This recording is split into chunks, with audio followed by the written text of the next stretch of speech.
Back with more NBA playoff coverage, and in this one, I will be covering all of the conference finals action with the very first games in both series being played. So, to get things started with the Wolves and Thunder coming into it on Monday, both of these teams have struggled to reach the promised land. The Thunder have not won an NBA championship in over 50 years, while the Timberwolves, as a franchise, have never won it. And prior to last season, had struggled to make conference finals appearances. Now, obviously, with both Anthony Edwards and Shai Gilgeous-Alexander being game changers for both of their respective squads, they are now back into doing it out for the rights to represent the West. And honestly, in all of the games leading up to this series in the regular season, this was an even split as well, with a couple of them being very close. And I covered those both in one of my previous videos on the general season recap. Now, at the time, Julius Randle wasn't playing, so, you were going to see and learn a lot about this team in this situation. As for Anthony Edwards' involvement in this, it's safe to say that he would get the memo pretty early on. In tandem with Jaden McDaniels, they would have 5 early points apiece in this to bring this game up to a score of 10-3 in the Timberwolves' favor. Already, just coming out with pretty elite shot making and doing what they have to handle on the defensive side as well in order to be successful. Because Shai, for pretty much the entirety of the first half, would struggle. There's no question about it. And few of the other Thunder players would step up in the proper manner outside for, I suppose, Isaiah Hartenstein. And I guess just bits and pieces of some of their role players, whether it be Isaiah Joe coming in hitting some shots, whether it be Cason Wallace and Alex Caruso just giving you great spot minutes off the bench. But Shai was not necessarily able to dictate the game, though he was able to draw a tremendous amount of fouls. It drew the ire of many people, and it also got Rudy Gobert in foul trouble within less than 2 minutes of the game, forcing them to take him out early, to the point where the Timberwolves had to play with their small ball lineup. Now, granted, both teams with, I guess, a pretty good starting lineup in their front court were obviously going to see drop off when it came to being able to crash the glass in an effective manner if one of their guys was to be out. And to be honest, it did not feel like the Timberwolves struggled in that department. I mean, they were able to keep themselves a pretty short lead in place after a while, as the Thunder would eventually storm back with those combined contributions. But of course, they would still be down 23-20 at the end of the first quarter. The second quarter would see things become very interesting, though, because again, the Timberwolves excelled in being able to crash the glass and buy themselves some extra possessions to then force some breakdowns. Their three-point shooting was also exceptional in the very early portion of this game, spurred on by whatever the hell Julius Randle was taking. Because I kid you not, I never thought that I would see the day where he became an elite three-point shooter. But for whatever reason, this man was hitting tough shots in the corner. He was pulling up from the logo and hitting threes. Everything just seemed to come so natural to him. And he would have a pretty great overall first half, especially with that second quarter getting up to 5 threes in the game. And a lot of his scoring was done on the outside. He got a few fouls, but he didn't even make a single bucket in the paint or in the restricted area. He literally turned into a sharpshooter for some reason. And that kept the Thunder defense that was trying to account for Anthony Edwards just a little honest. Now, of course, didn't necessarily change how they were going to approach the game because you did not want to have Anthony Edwards just go ballistic. And it seemed like even with some of these players being able to succeed and hit a few shots every now and then, they were more than fine with allowing that to be the case. As long as it was not Anthony Edwards, you were more than good. Still, even then, while Anthony Edwards wasn't taking a crazy amount of shots, he was at least more efficient. And Shai, again, still struggled in that department here. Just, there's no secret about it. I mean, at a certain point, by the end of this first half, he was like 2 of 13 from the field. And he had a shit ton of free throws. So again, Timberwolves defense, some of their defenders at least, whether you look at Gobert, you look at Anthony Edwards, you look at Jaden McDaniels, and you look at Julius Randle, pretty sure that all 4 of them were in foul trouble, or at least treading the waters, barely crossing the line of an acceptable amount of fouls by the end of the first half. That's what you have to, account for when you're guarding Shai Gilgeous-Alexander. Even if he's not necessarily scoring, if he can get you in positions where he's going to draw and force that contact on you, you still are in a position where you just have to limit those opportunities as much as you can. And I guess the Timberwolves as well, these shots were really a matter of just, Shai Gilgeous-Alexander maybe getting in his own head. Because, to be honest, the Timberwolves could have very well done the same thing in terms of running Shai Gilgeous-Alexander out of the restricted area and preventing slashes to the bucket. In reality, a lot of these looks for SGA were exactly what he would be looking for. They were giving him those one-on-one matchups, and he would do his best to try and break down the defender, cut to the rim, and get a contested layup. Luckily for them, the pressure was there consistently at the rim. Whether it was Jaden McDaniels hanging back sometimes, or whether it was Michael Conley Jr. providing on-ball pressure, and then you have guys like, Gobert or Randle sliding in to prevent an open look. They at least held it down on that front, but you felt like it was only a matter of time before Shai Gilgeous-Alexander would be able to break through because, again, 2 of 13 shooting in just around a little over 10 points. I think he had 11 in this stretch. Very uncharacteristic for him. Simply put, we're talking about a person who was at this point potentially MVP bound. Struggling like this, the second half will have to see him step it up tremendously.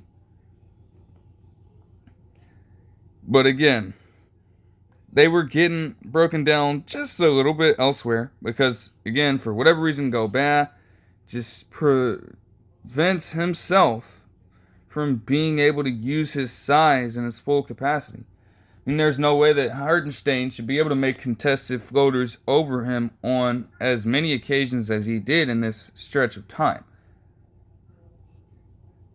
But, hey, despite all of that, and despite the fact, too, that the Thunder were keeping it close with the fact that they were able to force as many turnovers as they did during this time, the Timberwolves still had a 4-point lead heading into the halftime. You had to be feeling pretty good about yourself at that point.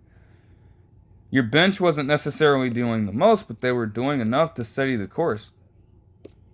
And as long as you could hold Shai Gilgeous-Alexander down, and suppress his abilities in this game, you were probably going to give yourself a very good chance. Then, instantly, in the third quarter, something shifted. A number of different things shifted. Wasn't even a matter of necessarily getting too sloppy on the defensive end, although there were some easy shots that were allowed, and the Thunder were also able to make a few threes during the stretch of time. But it really came down to poor offensive play, and I guess just a lack of discipline on that defensive side. Like, I kid you not, Randle, during this point, for whatever reason, decided to not score a single point in this quarter and had just one shot attempted, while also getting himself into foul trouble and being benched. Jaden McDaniels would also be benched at some point later in this quarter because of fouls. Edwards also would get into foul trouble down the stretch of the third quarter. So those are three core guys getting played out of the game and having to be benched, killing all momentum that the Timberwolves thought they were going to have at this point. Also, Gobert, whether or not he was out there, was just atrocious, to the point where now you are once again, as much as Chris Finch wasn't really trying to ask himself this question, you now have to seriously consider getting Gobert out of the lineup in this moment. And you knew that if you wanted to have a great chance of winning this series, you were going to need his full defensive presence on full display. Unfortunately, despite all of their best efforts, Jalen Williams would get some pretty good contributions in on both sides of the basketball in this quarter alone.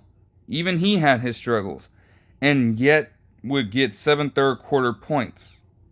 Shai Gilgeous-Alexander himself, after having a pretty underwhelming first half for his standard, did respond with very efficient shooting in just the third quarter and also got 12 third quarter points for himself. All of a sudden, now the Timberwolves had no choice but to focus a little more on Shai Gilgeous-Alexander, and unfortunately for them, there were a few breakdowns because now some Thunder players were beginning to hit their shots, whether they were 3 or 2-pointers. I mean, even Kenrich Williams came in and got his first 3-pointer of the playoffs, surprisingly enough, this postseason. So that was pretty interesting. And although the Timberwolves, for at least most of this game up to this point, they were doing exactly what they needed to do, seemingly. Yet, just like that, they give up a run in between the third and fourth quarter, got up to 20-5 in the Thunder's favor. They just poured it on completely. And it felt like the Timberwolves, at that point, could not stop them. They were just literally the Thunder playing with house money at that point. They were doing every single thing they needed to do at this point. Shai Gilgeous-Alexander was showing improved play. Players were hitting shots for them, and defensively, they were continuing to force the Timberwolves into unfavorable situations with turnovers. Even with, them still struggling to shoot the basketball from the outside, it didn't matter, because if they could buy themselves transition opportunities and easy fast break points, that really would be something they wouldn't have to harp on about for much longer. That's exactly what happened. Even Julius Randle would step back in and get a few things. I think he was still the leading scorer to this point. Meanwhile, over the course of what would turn into a 48-26 run heading into the end of the ball game, Shai Gilgeous-Alexander proved why he was in contention for multiple awards this season. Whereas Anthony Edwards, as would be detailed later on after the game ended, collapsed completely. Because in real time, I'm just looking and I'm just seeing the Timberwolves getting dominated left and right. That's understandable. But I did not know that Anthony Edwards had not scored a single point. I mean, you could tell on a few possessions down the stretch that they were not trying to let Anthony Edwards become a part of this ball game. Like there was a sequence where you have Alex Caruso guarding him off the switch, and he tries to get a more favorable matchup. Alex Caruso gets right through the screen. He tries to pump fake into a shot. Alex Caruso doesn't bite. He's just there with him the whole time. And that kind of defense remained throughout the course of this entire period. Also, the paint was clogged up with multiple shot blockers. So naturally, you're going to force Anthony Edwards to stay out on the perimeter and be forced to give up the basketball. But that's just not a part of his game. For him to be jacking up as many threes as he did in this one, it's a testament to what the Timberwolves faced off against in this suffocating Thunder defense. And even Anthony Edwards essentially admitted as much in the post-game presser. But at the same time, a player in Anthony Edwards' position is going to have to break through at some point. And just accept that that kind of physicality, that kind of attention is what is going to come with the game. Ultimately, they would need him to step up as their franchise player in these types of moments in playoff series. Unfortunately for Timberwolves fans and masses, that did not end up happening here. I mean, the lead was already terrible, and then it just got blown out of proportion completely, with other role players for the Thunder stepping in and hitting shots en route to what would be a 114-88 win for them.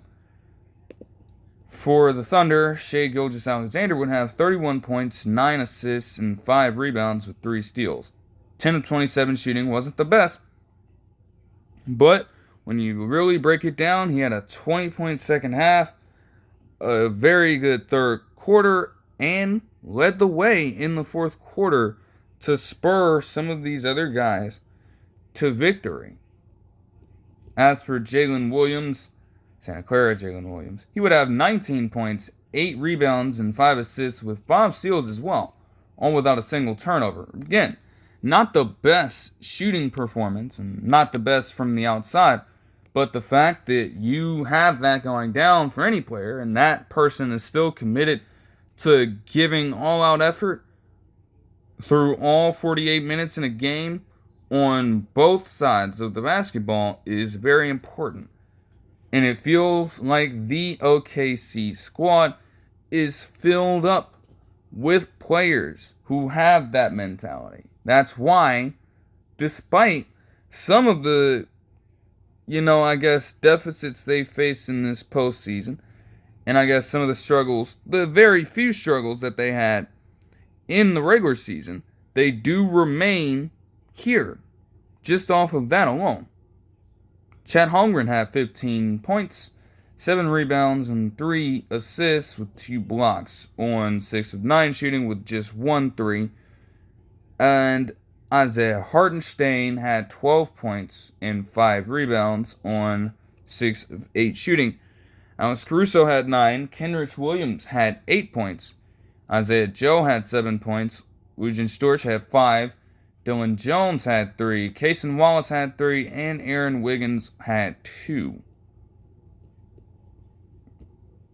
Okay, well, I just noticed that. What the hell? They have Ujmal Zhang listed as a center. I didn't even know that. What? What the fuck? That's gotta be a lie. I gotta be tripping. No way I just saw that correct. Moving on to the Timberwolves stats, though. Julius Randle had 28 points 8 rebounds on 9 of 13, shooting with 5 threes. But again, what a poor second half outing for him, especially on a night where not only was Anthony Edwards struggling, but also their bench contributed just 26 combined points. Especially when I look at the combined efforts of all of their bench players. I mean, you think about Naz Reid, for example, probably one of the more reliable, if not the most reliable bench player that they have. He didn't score a single point until the fourth quarter. And Nickeil Alexander-Walker and Donte DiVincenzo could not hit a shot. And I'll get into their combined numbers in just a second. As for Anthony Edwards, again, knowing that they're struggling like this, for Anthony Edwards to have just 13 shots of his own and shoot just 5 of 13 from the field and have 3 threes with just 18 points on the night. Also had 9 rebounds and 3 assists as well. So even with them forcing the ball out of his hands, they weren't necessarily going in the right places. Because at some point of time, whether it was on ball pressure or you had somebody sneaking up right near him, hands were just swarming at Anthony Edwards to take the ball. And whereas Shai Gilgeous-Alexander eventually, as that pressure started coming his way, would break through it, Anthony Edwards, on very few occasions, did so. That was one of the key differences in this game. Apart from the sheer amount of turnovers that they had and the advantage in points off of turnovers. But as for the combined bench of the Timberwolves, especially when you look at the 3-man unit that they usually have out there, Donte DiVincenzo, Nickeil Alexander-Walker, and Naz Reid combined for just an atrocious 7 of 36 shooting from the field. They combined for an even more atrocious 5 of 28 shooting from 3. And they all had a combined 21 points off the bench.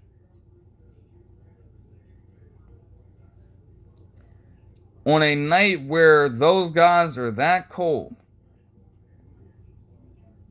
any more contributions from at least any one of these other starters would have helped. I mean, even when you look outside of Anthony Edwards for just a second, the fact that Gobert could only get himself to play 21 minutes in this game is atrocious. Michael Conley Jr. struggled for the majority of this ball game, and honestly, that's to be expected in a way, because he would just be a general mismatch and a general liability against a team who is as tall and as fast as the Thunder squad can be. That's understandable. For Jaden McDaniels, though, especially, for him to have 5 points in essentially the first couple or so minutes of the ball game and then just have 2 points in the remaining 22 minutes that he played, needed a lot more from so many people. And that's exactly what this game will go down as. You know, you did what you needed to do in certain areas, and there are certainly good things to take away, but ultimately, you didn't convert off of those opportunities enough. And you had so many self-imposed wounds and self-inflicted wounds that just cost you everything. Like, a lot of the turnovers for the Thunder came in garbage time, but it ended up being relatively even, if we're being honest. I mean, 17-12, not necessarily anything to, just be concerned about, right? Until you look at the further points off turnovers and also the transition points that they had. Because the Thunder had a 31-10 advantage in points off turnovers. And then also had a 12-0 advantage in fast break points. They also dominated the paint completely. They didn't need to shoot as many three-pointers as the Timberwolves did, which is just honestly atrocious to look at.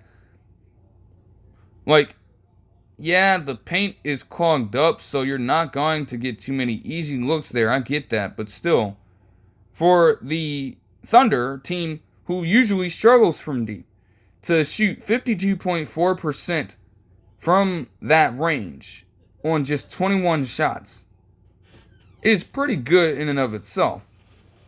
Then for the Timberwolves to try and counter that with 15 of 51 shooting, that's horrible.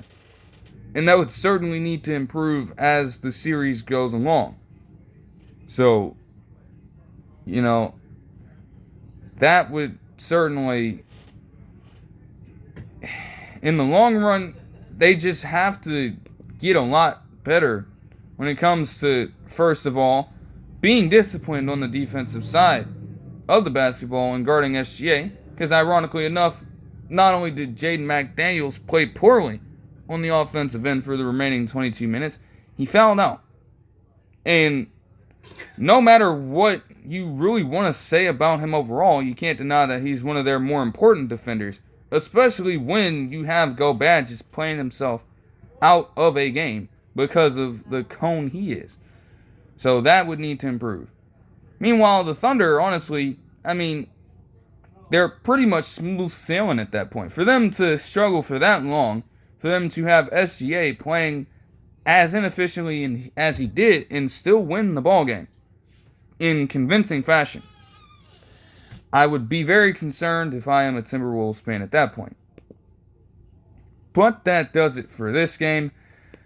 Moving on to the Pacers and the Knicks on Wednesday. Oh my gosh.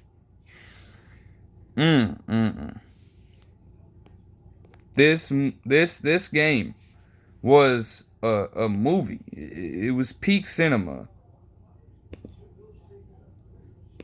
Quite literally one of the greatest games that you will ever see go down in your lifetime. But how exactly did things pan out? Well, to get things started, both offenses were just elite in the first quarter. Yes, the Pacers had a dynamic 9 consecutive makes from the field as a squad, while Miles Turner had 11 first quarter points on perfect shooting for the most part, mind you. They just came out the gates guns blazing. The Knicks weren't trailing too far behind because whether it was Jalen Brunson getting buckets, whether it was Karl Anthony Towns actually deciding to hit some three-point jumpers, or whether it was Mikal Bridges just getting down and dirty in the paint for a while, he hadn't even attempted a three. So these were just pure ground-out buckets.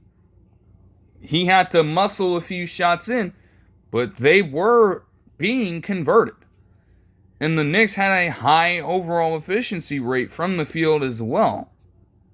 So that allowed them to, ironically enough, keep pace with this Indiana squad.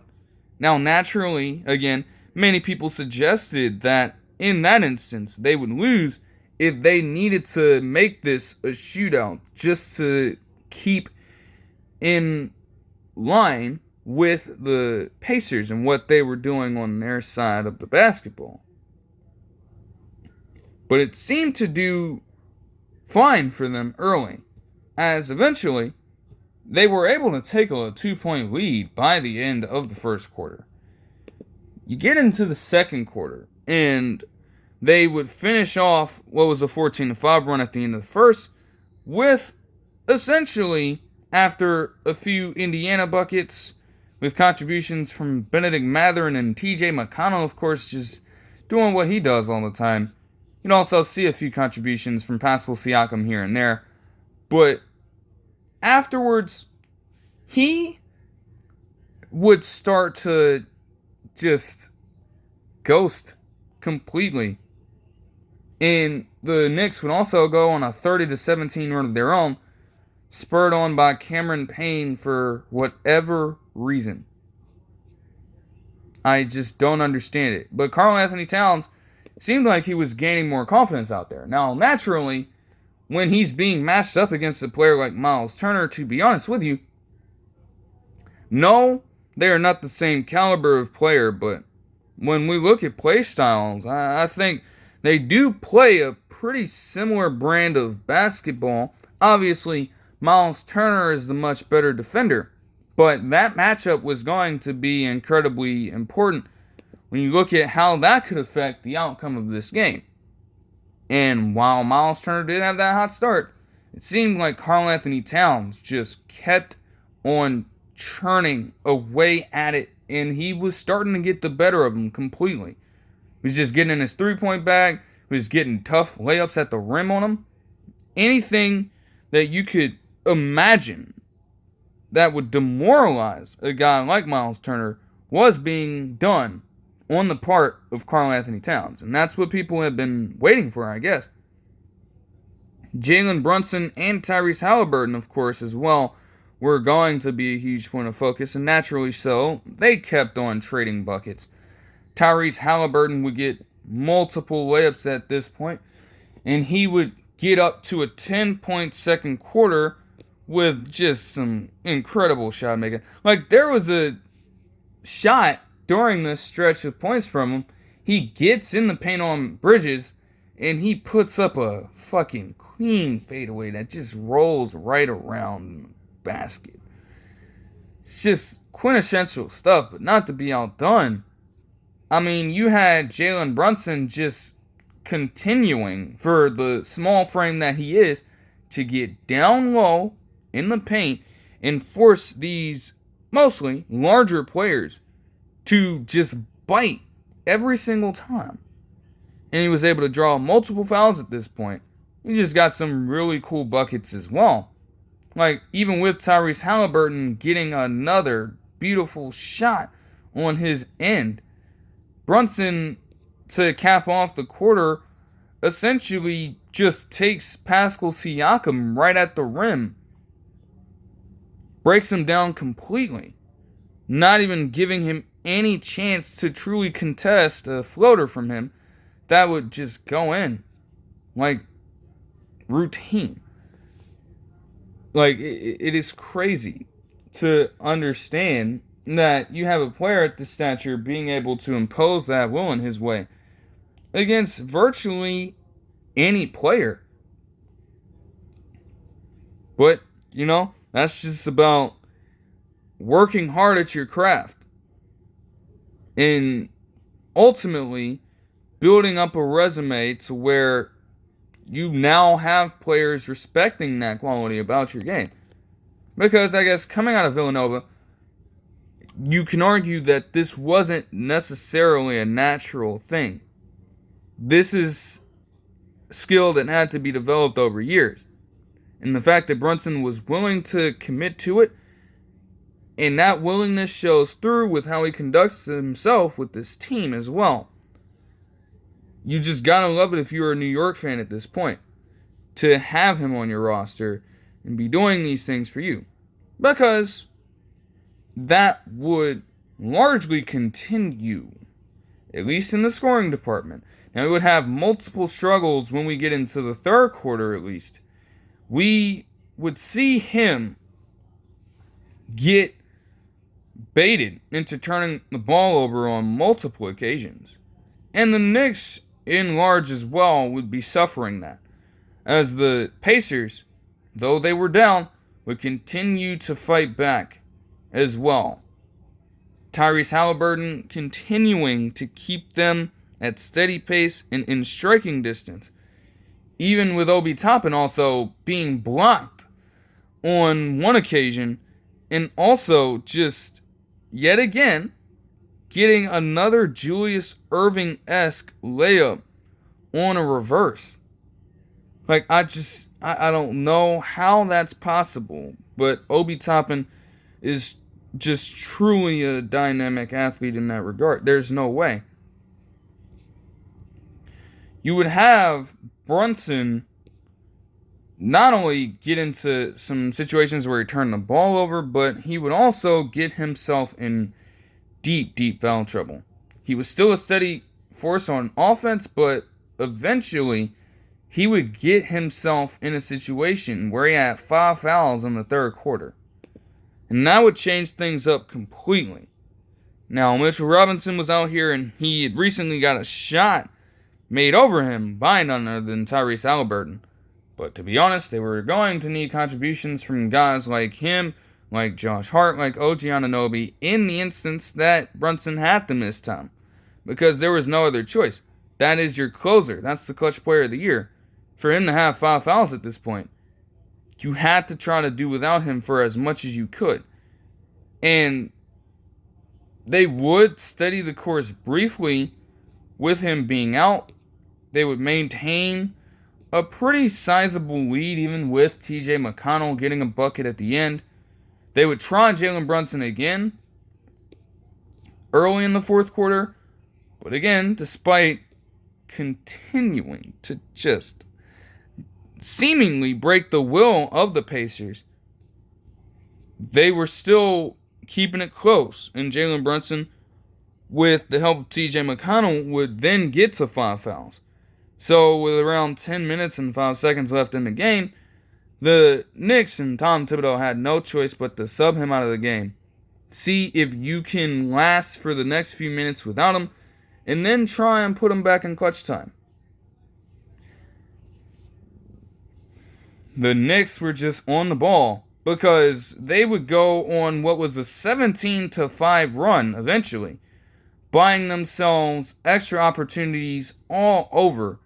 Instantly, OG Anunoby gets down and makes a three-pointer, gets a fadeaway jumper. Miles McBride gets in his bag. Karl Anthony Towns just draws multiple fouls at this point as well. And again, Pascal Siakam would just go through a rough stretch. He did get some shots, but he also had some questionable plays. There was a sequence where they were close to getting a 24-second violation. He doesn't even get shots up. He slips down and forces up just an errant shot elsewhere by trying to dish it out to a teammate. I believe this was Andrew Nembhard at this point. There's also another sequence where he just gets blocked by Miles McBride, and that's just pure effort. But it's like in moments like that, where Tyrese Haliburton was off the court, they would need you to step it up, and you just don't. He would get a bucket, but by that point, they had already been down by as much as 17. They were inching back, and then comes in both Tyrese Haliburton and Aaron Nesmith, who also have been going through problems when it came to guarding Brunson as well. And Ben Shepherd, though, he's not necessarily a player that has done all that much from the scoring department, he did at least try to take some of the pressure off of guarding Jalen Brunson. So they threw him in for the purpose of doing that. And naturally, you were trying to make this thing as competitive as possible. Now, despite a few responses from the Pacers, with Aaron Nesmith hitting just one three-pointer here, Karl Anthony Towns with a solid rebound and then good play overall into a layup would take them back up to 14. Jalen Brunson would then come right back in and just make multiple shots. But of course, the Pacers find themselves in these situations more often than not, and there's always something that is taking place. You see, Aaron Nesmith gets things started at the 3:14 mark with just a routine three-point jumper. And then Tyrese Haliburton, in response to this Brunson three to take the Knicks up to 14, would give them another three at 2:39. Then Aaron Nesmith just went ballistic from here, because he proceeds to, over the course of the next 2 minutes, damn near, just go crazy from three. Hitting one at 2:04, hitting another crazy one with 51 seconds left, taking Josh Hart off the dribble, slightly off the screen, getting another three-pointer, and then also, with 22 seconds left in the game, hitting another one. 4 3-pointers, and in the overall fourth quarter, he had 6, which tied the most in a postseason quarter by any player. He would also get fouled down the stretch and would ultimately put up what was a 20-point fourth quarter.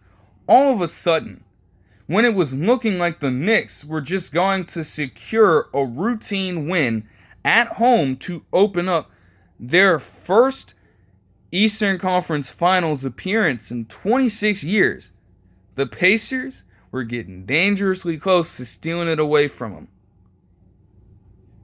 And again, down this stretch too, not only were they getting some good shot making, but the Knicks offense went completely cold. They got themselves in unfavorable situations by repeatedly turning the ball over. I mean, Jalen Brunson had one here, and it was challenged because Pascal Siakam had reportedly, allegedly, contacted OG Anunoby illegally.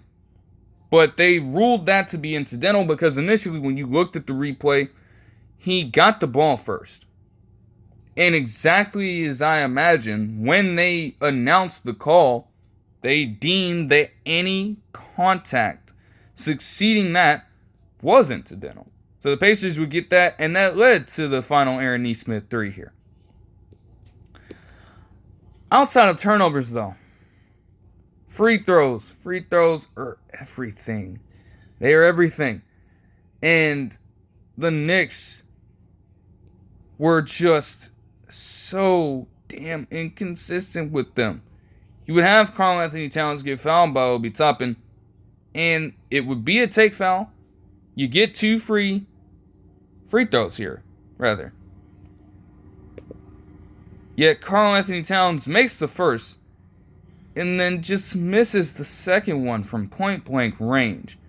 Then after the Nesmith free throws, they get within 1, and OG Anunoby gets fouled. All you need to do is hit both at the very least. Just make it as difficult on the Pacers as you can. And for whatever reason, OG Anunoby didn't get the message either, because he also would miss a free throw. The very first one. At the very least, he made the second one. But now, the Pacers have no timeouts, and you're giving them a chance to potentially tie the game or take the lead. The ball is in their court now. And that is the last thing that you want to happen. Now, I was stating that no matter what happened, whether the Knicks would win or lose this game, that there would need to be cause for concern. Because, yes, they had done incredibly well. The fact that they went on that run while Brunson was on the bench was pretty fucking spectacular to watch. And for the majority of this game, they had been doing tremendously well. There's no question about that. But at the end of the day, for you to have leads of 17 and then 15 and then 14 in just the final few minutes of the game, and then be in a position like this at the end of regulation, win or lose, there was going to be some cause for concern here. But of course, in the general space, you were just trying to watch and see what was going to unfold in that moment. Because again, the Pacers have been in this position multiple times in this postseason and have come out victorious somehow, some way. Could they pull it off again? Well, judging by all of the prior instances that the Pacers had been dealing with when it came to these situations in this postseason, everyone knew who was going to get the ball. So Tyrese Haliburton, of course, takes the ball up the court, and he's being guarded by Mikal Bridges. The seconds continue to tick away. The adrenaline, the shock, the anxiety, the potential fear continues to rise up in the hearts and bodies of all fans of the sport around the world, especially the Knicks fans and Pacers fans watching this in the Garden at this point of time. Tensions are completely rising. And there's obviously a little bit of drama added by the fact that Haliburton tries to drive. And he does get stymied by Mikal Bridges a little bit. So he scatters back out to the three-point line. Mitchell Robinson picks him up and switches. But with just around a couple seconds left or so, Tyrese Haliburton completes the scatter back to the three-point line and hoists up the shot. Just backing away.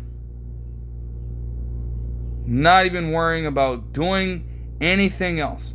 Just trying to eye down the shot as much as he could. It gets to the rim. And it hits the back iron. And shoots back up high in the air. And then it drops and goes in. In one of the crazier moments you have ever seen. In what might have been the craziest moment of this season.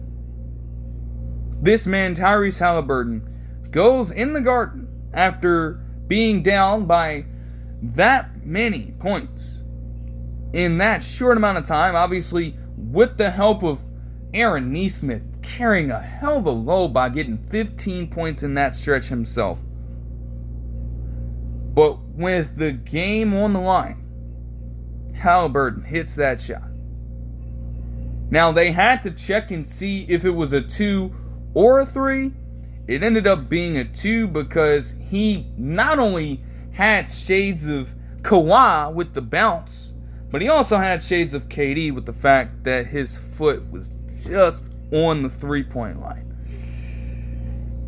But you couldn't necessarily get him to realize that in that moment because he instantly just went ballistic. He backs away and then he hits the fucking Reggie Miller choke on everybody. He points over to Reggie Miller, who's working the game alongside Kevin Harlan. Of course, that crew is going to be here for a call for a play like that. You cannot make that up. That is just incredibly poetic stuff. But still, even with that, even with the historical significance being there, the game wasn't over. Could you imagine that? You have that going down. You think that would be the end of the ball game. No, overtime.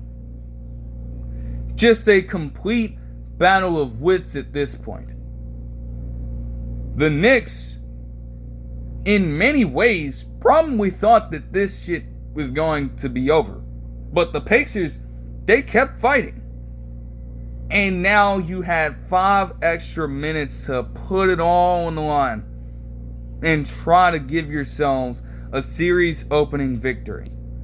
Now, the Knicks did open up with 2 straight buckets. And it was looking like the Knicks had a tremendous chance to put things away before Miles Turner would be blocked, or would get a block on a Jalen Brunson drive, which ended up being crucial because that came off of a turnover. Immediately after that, you have Andrew Nembhard hitting a pretty crazy corner 3. Then you would have them force a jump ball, to which Aaron Nesmith would eventually get the basketball, and Andrew Nembhard would get himself yet another layup here. Tyrese Haliburton would get a bucket down the stretch as he leaked up over contested Josh Hart and just puts a very short floater right in the basket over him. That probably could have been a foul, but at the same time, the refs were probably just letting it play on at this point. You know, that's just the physical atmosphere of the playoffs. Jalen Brunson, not to be outdone, would continue to have responses, but every time the Pacers would just storm right back with something else. Obi Toppin became very important down the stretch here because Tyrese Haliburton had a very open three-pointer. It would miss, but right off the rim, it went, and in came Obi Toppin crashing in from the rafters, putting one of the very first daggers in the hearts of all Knicks fans who were cheering him on just a few seasons back.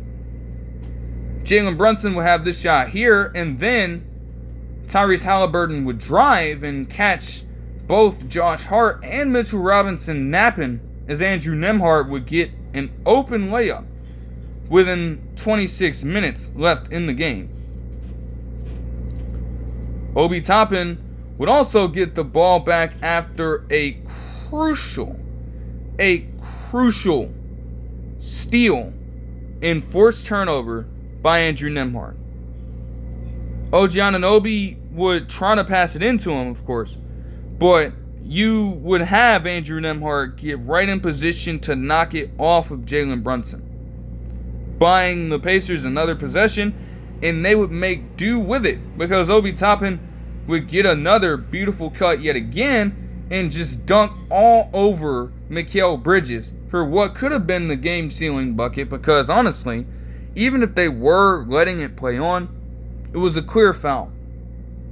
Like, this man, Mikal Bridges, hit him right on the elbow. So I don't know how the fuck in the moment you don't call that a foul, but that's neither here nor there. Anyways, that would be converted with 15 seconds left. Naturally, on the ensuing possession, you would want Jalen Brunson to get the ball and do what he does. But at this point, I don't know. I mean, they had Jalen Brunson playing iso ball, and I guess there could have been more movement there. But he airballs a three-point jumper over a player in Andrew Nembhard who is just relentlessly guarding him the entire time. So again, I don't necessarily think that the approach was to try to have him attack Nembhard directly, because in a number of ways you could imagine that he might have been a little gassed at this point, even if with his fouls and everything he had some time to sit down and rest. The series of events that just transpired probably took so much energy out of every single Knicks player that you just had to try and, I guess, create some open space for him to work with. Not necessarily put him up against a guy in Andrew Nembhard who is just as fresh and trying to get him to will his way into I just don't know if that was the move. The effort was there because Josh Hart would get a rebound and Karl-Anthony Towns would have a shot at what was a pretty open look. He missed, and then there was just a chaotic scatter for the ball. Now, Mikal Bridges would get another offensive rebound, but he ended up losing the basketball. All the Pacers would have to do from here is inbound, and comically, in what was already a dramatic game overall, I guess Haliburton decided to end it off with some comic relief as he would just hand the ball straight off to Karl-Anthony Towns. Even if they want to label this a steal here, he just handed it to him. There were only like 0.2 of a second left. The shot didn't even get close. And in one of the craziest games imaginable, in a season filled with great basketball games that I have witnessed in real time, not only might this be the best game of the season, this might be one of the single greatest games that I have ever watched since watching the NBA. That is a huge sentiment to have at this point.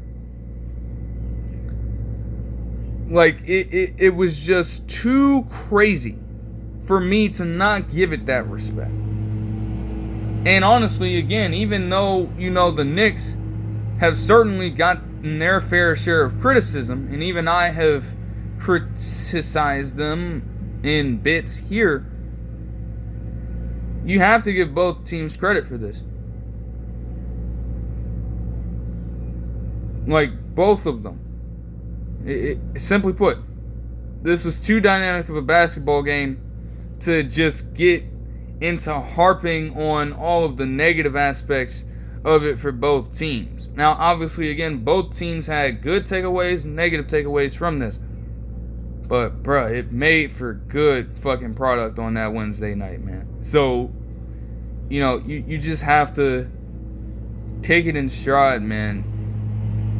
Like, that is just truly something that if you're not necessarily, I guess, giving it its due in the moment and just worrying about all of the other extra shit that might be talked about with it, you just miss the whole point. You miss the entire luster of it, and you might eventually see that just phase out of your memory.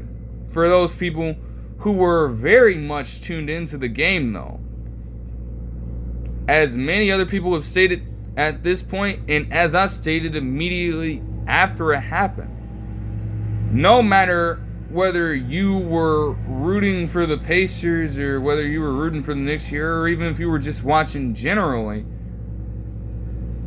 you're going to have yourself a situation in the future where you think back on where exactly you were on the night of May 21st, 2025, when this shit happened.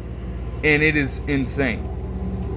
For the Pacers, Tyrese Haliburton, the most overrated player in the league, by the way, would come in and drop 31 points, 4 rebounds, and 11 assists with a steal on 12 of 23, shooting with 4 threes. Aaron Nesmith as well. Again, I like, this was a person who, again, got himself in foul trouble on Jalen Brunson to where he had 5. And what does he do? Puts up a career high in any one of his games with 30 points on 9 of 13 shooting. He also hit a career high 8 threes on just 9 attempts. Lights out. And again, yes, Haliburton will get credit for the shot. He'll get credit for some of the assists down the stretch when we get into, everything that happened in overtime. But outside of another Tyrese Haliburton 3 that I did mention, they don't get into a spot for Haliburton to tie the game and send it to overtime without the contributions of Aaron Nesmith. And that is a fact. Even Haliburton alluded to that. And that's just major respect. Pascal Siakam had 17 points, 6 assists, and 5 rebounds and 2 steals. Again, not necessarily the worst game in the world. 7-16 also isn't the worst efficiency. But again, when they needed him the most, he wasn't truly a factor. And you would like to see that change down the stretch. I mean, even Andrew Nembhard did struggle for a good portion of this game. He was also deep in foul trouble. But he had 15 points, 4 rebounds, and 4 assists. A good amount of that coming in overtime. He shot 6 of 10 from the field and had 2 threes. Miles Turner also, the fact that he got them started in the way that he did, that was tremendous. Still, for him to just finish with 14 points after that and 5 rebounds, you would like to see a lot more there. But he still shot effective from the field. TJ McConnell had 10 off the bench. Obi Toppin had 8 points and 10 rebounds off the bench. And Benedict Mathurin also had 9 points. As for the Knicks, Jalen Brunson had 43 points and 5 assists, which is a great game for him. He shot 15 of 25 from the field, hit a single 3, and he had 12 free throws. But also, again, the 7 turnovers were certainly costly. They attacked him. They had a dynamic percentage of makes on him. They shot 83% against him when he was a primary defender, and Haliburton himself shot 80% from the field when he was being guarded by him. He also had 5 fouls. So, while the offense was there, the playmaking was poor, and the defense, it came back to bite them completely. I don't really know if there's a solution for that, because again, Jalen Brunson is going to try, but he can't necessarily control his frame. So it's fair game for any team to attack that. Karl-Anthony Towns as well, though, would have 35 points and 12 rebounds on 11 of 17 shooting and 4 threes. He had finally had that performance that many people were clamoring for. Again, with just those 2 contributions alone from Brunson and Towns, you would think that they would have won this game. And yet, especially when you look at Karl-Anthony Towns missing that free throw, that was just, that moment right there set off a chain reaction that ultimately led to them losing this game. I don't think that can be denied. That was heavily important to make, and in that moment, he completely missed it. OG Anunoby and Mikal Bridges had 16 points, and the bench overall didn't end up providing too much, although Mitchell Robinson did give you 8 rebounds. Both teams shot fairly well, although again, the Knicks continued to get spaced out, and the fact that they had 40 free throw attempts and shot worse from the line compared to the Pacers also ended up hurting down the stretch. Again, especially when you look at those missed 2 free throws in the final few seconds of the game in regulation. The Pacers, meanwhile, the fact of the matter is that this is right in their element. Yeah, they had a drop-off when it came to efficiency from the field, but part of the reason that they were able to ultimately take things back over and just get into a spot where they had that scorching hot start and scorching hot finish is the fact that they had just 7 turnovers on the night, keeping things relatively clean out there. They also were a very opportunistic defense because they had a 27-4 advantage in points off turnovers.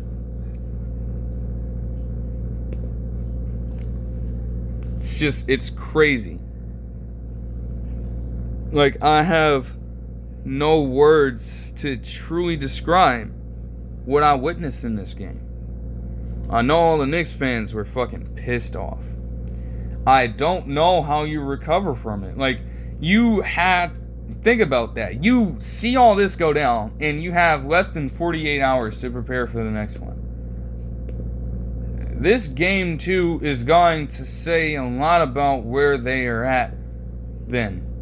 Seriously. And, I'm watching these debate shows, and I guess people are alluding to the fact, I think Perkins even said, that they just needed to blow them out rather than keep things close.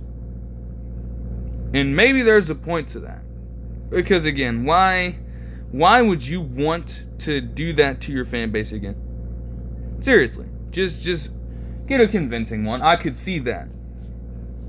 But at the same time, man, you gotta show us something much better than, losing. If they lose in any way, and then have to head to Indiana,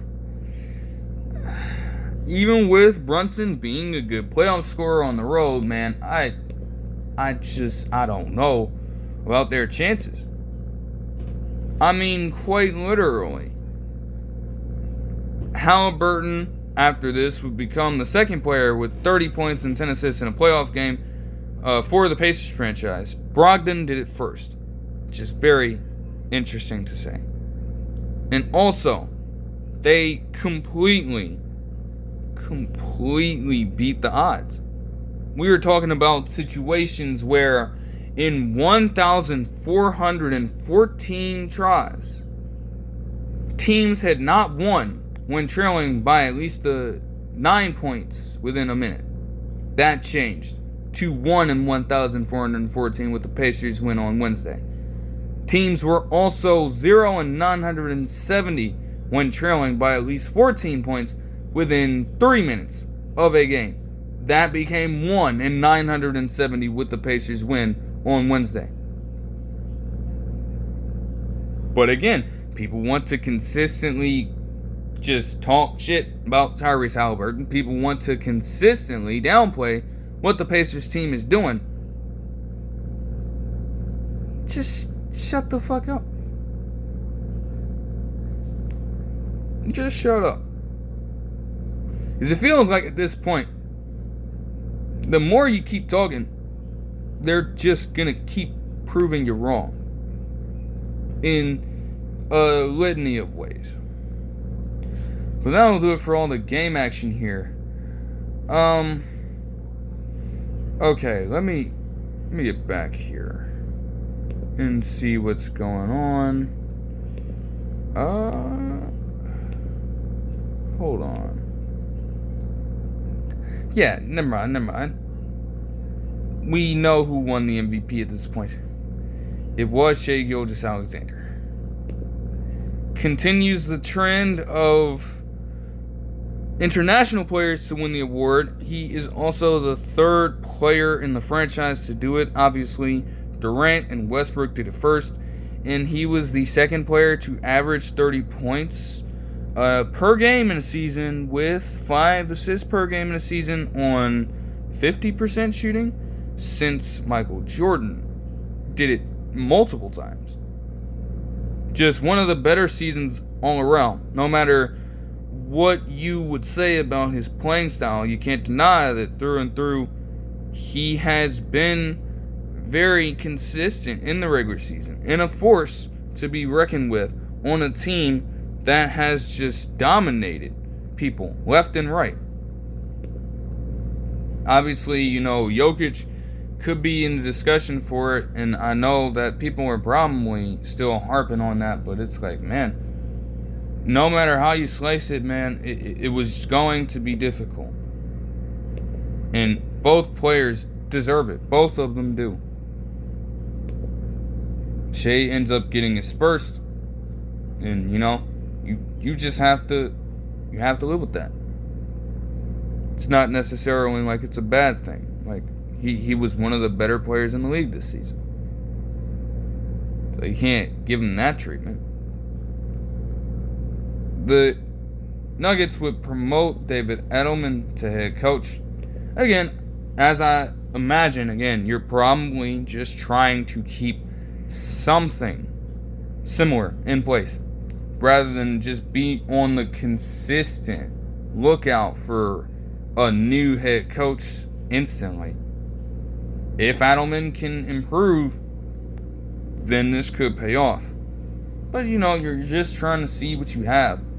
So giving him a full season makes sense. It does.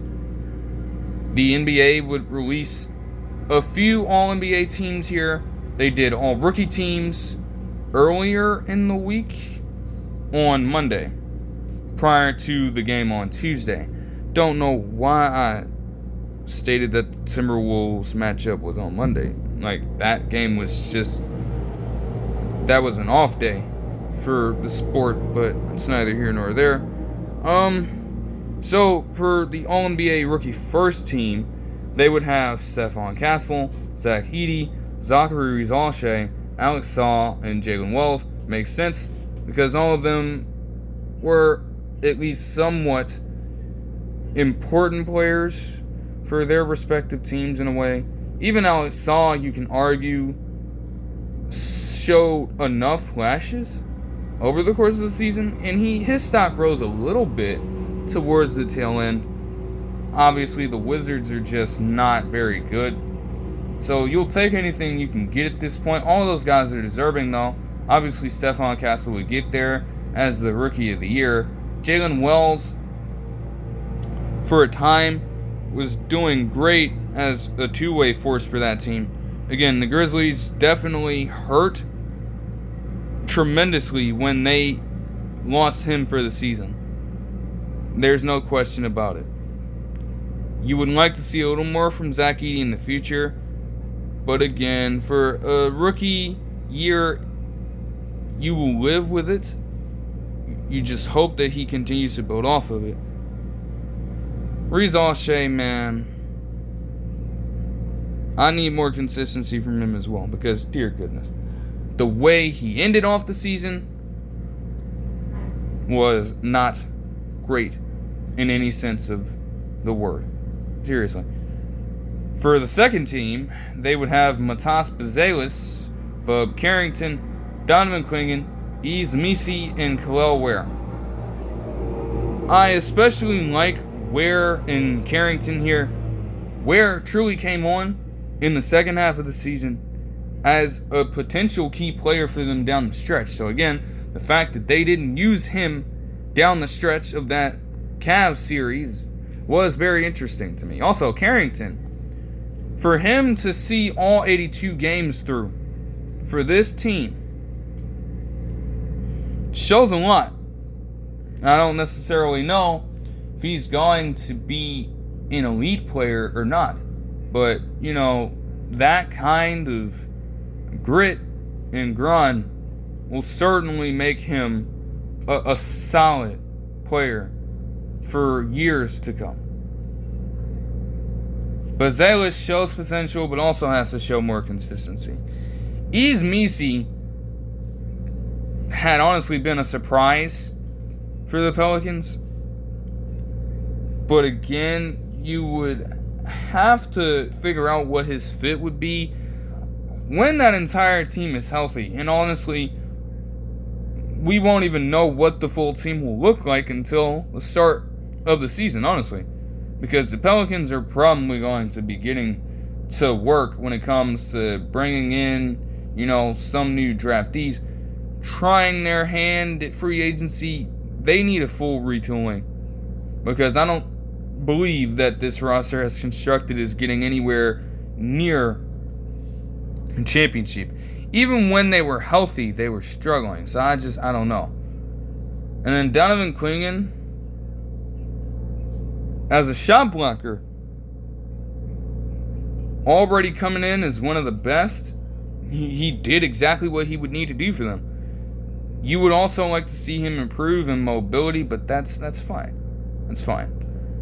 The Blazers squad as a whole has room and I guess a little bit of time with moving on from some of their core players to develop in that way. It would also release all defensive teams yesterday. For the first team, they would have Draymond Green and Evan Mobley headlining it. And that makes sense. Evan Mobley with the DPOY, Draymond Green in the top 3 of the voting for the award. Again, things would be very different if Victor Wembanyama was healthy. But I'm not gonna play that game. What I will do is highlight the fact that Dyson Daniels, Lucius Dort, and Amen Thompson all make their very first All-NBA appearances for this specific award. And you gotta respect it. I mean, all 3 of them, at their respective positions, were some of the best defenders out there. If not on given nights, the best in the league. We're talking about the league leader in steals in Dyson Daniels. We're talking about just terror with on-ball defense in Dortch. And then Amen Thompson is just all around. Whether it is him playing on ball like Lucius Dort, whether it is him getting into passing lanes like a Dyson Daniels, or whether it is him just getting straight up in your face at the rim and deterrent shots. He's got it all. To have that kind of athleticism combined with defensive IQ in Amen Thompson is just going to be a scary sight for the league for years to come. He's still extremely young, and he is in this spot now. Can you imagine when we get just a few years down the line how things are going to be once other parts of his game start to develop. My goodness. Like, honestly, if he ascends enough, man, he could... No, I ain't gonna say that. But the sky is the limit for him, if those other things come along. For the second team, you would have mainstays like Jaren Jackson Jr. and Rudy Gobert remain here, mostly for their rim protection.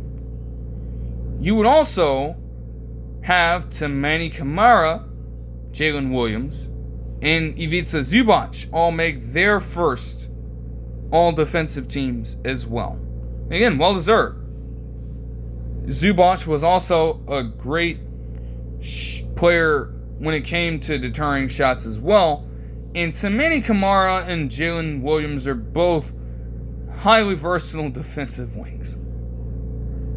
Especially Camara. For him to come all this way from just being a trade piece in the trade that sent Damian Lillard over to the Bucks that no one knew squat about, to now becoming a hallmark defender in the NBA, is a pretty good rise for him. And there's nothing but respect on that end. You honestly love to see it. Jalen Williams as well, again, has been proven on so many occasions. And it was only a matter of time before he got one. So honestly, I don't have any problems with it.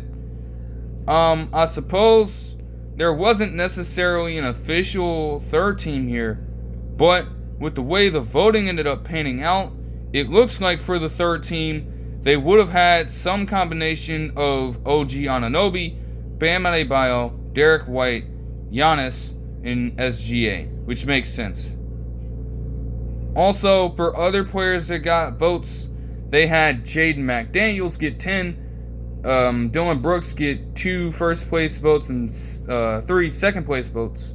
They had Jared Allen get 4, Anthony Edwards get 3, Brook Lopez, Miles Turner, and Cason Wallace even also got 3 votes. Jalen Duren and Josh Hart would also get 1 apiece.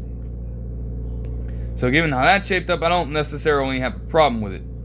In normal settings, you would probably have guys like Herbert Jones and Victor Wembanyama make their claim here. At the same time, they were both injured. They wouldn't meet the minimum games requirement, so naturally, they wouldn't be up for this. It is just what it is under this new structure when it comes to doling out these awards. But you know, if they come back healthy, those are 2 guys that I would expect to get right back at it. Of course, though, you know, there's always a potential for other new players to break through the mold and get themselves a shot here. And that's honestly a quality you respect when it comes to having these awards be given out in the first place. There's always a chance for someone new to enter the fray. It's just a matter of whether or not, you know, I guess some of these voters are willing to take advantage of that. But that'll do it for this one. I hope you guys enjoyed the video, and I will see you guys in the next one. Peace.